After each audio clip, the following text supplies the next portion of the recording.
à 2-3 km à vol d'oiseau de l'entreprise. Et ici on est sur la première carrière, sur la première argile, puisqu'il nous faut 2 argiles. Sa particularité, c'est que dedans on va trouver pas mal de pyrite de fer et de quartz, ce qui est vraiment la particularité des argiles en Anjou, et ce qui nous permet d'obtenir une certaine granulométrie au niveau du carreau. On va retrouver donc des morceaux de quartz, évidemment, qui vont être écrasés par la suite,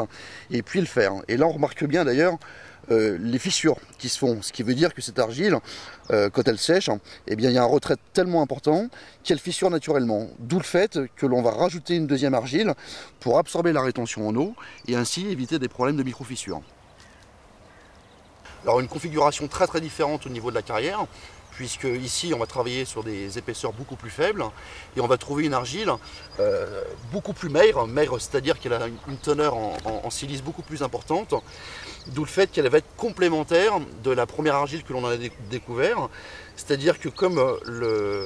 elle a une teneur en silice plus importante, la silice absorbe la rétention en eau de l'argile grasse, donc de l'argile de la forêt de Chambier, et on va ainsi équilibrer les retraits au niveau du séchage, et ça va permettre au carreau de se tenir quand il va sécher.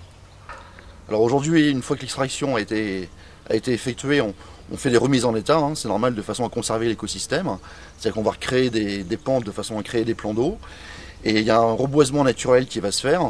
où on va retrouver les essences locales, c'est-à-dire les ajoncs, des genêts, du pin, du peuplier, du bouleau,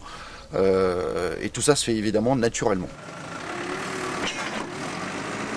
Donc c'est beaucoup plus facile de faire l'extraction au beau jour que l'hiver, et l'avantage c'est d'utiliser une terre qui a été foisonnée, c'est-à-dire que utiliser une argile juste après son extraction, on n'a pas forcément une très bonne cohésion, une très bonne élasticité au niveau de l'argile. Donc aujourd'hui, le fait de la stocker comme ça,